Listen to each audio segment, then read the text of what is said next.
हारने वाले हमेशा असफलता के डर के बारे में सोचते हैं, लेकिन जीतने वाले हमेशा सफलता के पुरस्कार के बारे में सोचते हैं। दोस्तों, मैं आज आपको Alibaba.com के फाउंडर और इस समय चीन के सबसे धनी व्यक्ति जैक मा के सफलता की कहानी के बारे में बताने जा रहा हूं। जैक मा विश्व के सबसे सफल एंटरप्रेन्योर में से एक हैं। उनकी कुल संपत्ति $20 बिलियन आंकी गई है। दोस्तों, जैक ने यह सफलता इतनी आसानी से नहीं पाया है। उनके संघर्षों को अगर आप जानेंगे तो आश्चर्य करेंगे कि इतनी असफलताओं के बाद भी कोई आदमी कैसे आगे बढ़ते रहने की सोच सकता है। जैक मा का जन्म 10 सितंबर 1964 को चीन के एक छोटे से गांव में हुआ था। जब वे 13 साल के थे तभी उन्होंने इंग्लिश सीखनी शुरू कर दी थी। ऐसा चीन में बहुत ही कम लोग करते थे, क्योंकि उस समय चीन की प्रमुख भाषा चीनी थी और इंग्लिश सीखना जरूरी नहीं माना जाता था। इंग्लिश सीखने के लिए उन्होंने किसी शिक्षक का सहारा नहीं लिया था, बल्कि वे टूरिस्ट गाइड बन गए थे और टूरिस्टों को घुमाने के दौरान वो उनसे इंग्लिश में बातें करने की कोशिश किया करते थे। उन्होंने यह काम करीब 9 साल तक किया, जिससे उन्हें इंग्लिश का अच्छा नॉलेज हो गया था। दोस्तों, जैक मा का वास्तविक नाम मा यून है।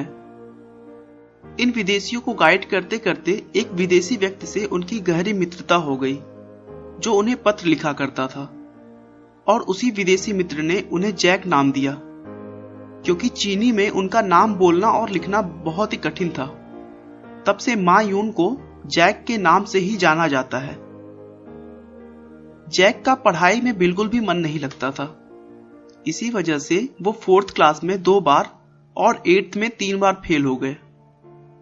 कैसे भी करके ये सभी एग्जाम्स पास की तो ग्रेजुएशन के एंट्रेंस एग्जाम में उन्हें 5 बार असफलताएं मिली।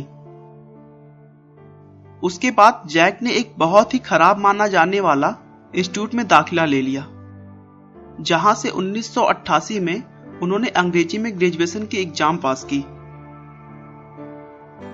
जैक मा के कैरियर की शुरुआत भी बहुत ही असफलताओं से भरा हुआ था। उन्होंने 30 अलग अलग जगहों पर नौकरी के लिए आवेदन किए, लेकिन हर बार उन्हें निराशा ही हाथ लगी। इसी बीच वो एक बार KFC में भी नौकरी के लिए गए। उस समय KFC चीन में पहली बार आया था। इस नौकरी के लिए 24 लोगों ने आवेदन किया था, जिसमें से 23 लोग सेलेक्ट हो गए, लेकिन एकमात्र जैक का चयन नहीं हुआ। शुरू से ही इंग्लिश अच्छी होने के कारण बाद में उन्हें एक कॉलेज में एज अ लेक्चरर रख लिया गया। उसके बाद उन्होंने कुछ दिनों तक ट्रांसलेटर का काम किया। 1995 की शुरुआत में वो अपने दोस्त से मिलने अमेरिका गए, जहां उन्होंने पहली बार इंटरनेट देखा। जैक मा ने इससे पहले कभी भी इंटरनेट नहीं चलाया था। जैक ने जब पहली बार इंटरनेट चलाया तो उन्होंने बियर शब्द खोजा। उन्हें बियर से संबंधित बहुत सी जानकारियां अलग अलग देशों से प्राप्त हुई, लेकिन वो यह देखकर चौंक गए कि उस सर्च में चीन का नाम कहीं भी नहीं था। फिर उन्होंने चीन के बारे में सामान्य जानकारियां ढूंढने की कोशिश की, लेकिन फिर उन्होंने पाया कि चीन की कोई सामान्य जानकारी भी इंटरनेट पर उपलब्ध नहीं थी। जैक को इंटरनेट में एक अच्छा अपॉर्चुनिटी दिखाई दे रहा था, जिसके बाद जैक ने इंटरनेट से ही जुड़ी हुई किसी काम को करने का सोचा। उन्होंने थोड़ा और रिसर्च किया और फिर अपने देश के छोटे बड़े व्यवसाय को इंटरनेट से जोड़ने के लिए अपने फ्रेंड्स के साथ मिलकर एक वेबसाइट बनाई, जिसका नाम चाइना येलो पेज था। कॉन्सेप्ट अच्छा होने के बावजूद उन्हें चीन में इसके लिए फंडिंग नहीं मिल पाई, जिसके कारण उन्हें इसे भी बंद करना पड़ा। दोस्तों, इतने असफलताओं के बाद तो शायद ही कोई होगा जो आगे फिर और कुछ करना चाहेगा, लेकिन नहीं। जैक ने अपनी पुरानी कमियों को ध्यान में रखते हुए अपने वाइफ और 20 लोगों के साथ मिलकर उसी कॉन्सेप्ट के साथ फिर से एक नया वेबसाइट बनाया, जिसका नाम Alibaba.com था। इसमें भी उन्हें शुरुआत में थोड़ी सी प्रॉब्लम फेस करनी पड़ी, लेकिन फिर सॉफ्ट बैंक के एक बड़े निवेश के साथ इस कंपनी ने कभी भी पीछे मुड़कर नहीं देखा और देखते ही देखते दुनिया की सबसे बड़ी ई कॉमर्स कंपनी ईबे को अगले 4 सालों के अंदर ही अंदर अपने देश से बाहर का रास्ता दिखा दिया। जैक मा आज दुनिया के रिचेस्ट पर्सन में गिने जाते हैं। उनकी कुल संपत्ति $20 बिलियन से भी ज्यादा है।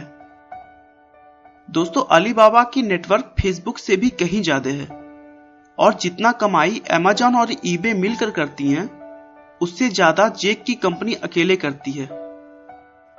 दोस्तों, हमें असफलताओं से घबराना नहीं चाहिए, बल्कि उसका समझदारी के साथ मुकाबला करना चाहिए, क्योंकि वक्त हमेशा एक सा नहीं होता है। अगर आपकी जिंदगी में अभी छांव है तो इंतजार करिए, सफलता की किरण आपकी जिंदगी को भी रोशन करेगी। दोस्तों, किसी काम में असफलता मिलने पर हताश न हो। असफलता तो आपको ज्यादा समझदारी से उसी काम को दोबारा करने का मौका देती है। आपका बहुमूल्य समय देने के लिए बहुत बहुत धन्यवाद। इस वीडियो को लाइक करके आप हमारा मनोबल बढ़ा सकते हैं। मैं हर रोज एक नई इंस्पिरेशनल और मोटिवेशनल वीडियो के साथ आता हूं। दोस्तों, अगर आप हमारे वीडियो को मिस नहीं करना चाहते तो कृपया चैनल को सब्सक्राइब कर लें। आपको यह कहानी कैसी लगी हमें कमेंट करके जरूर बताएं। धन्यवाद।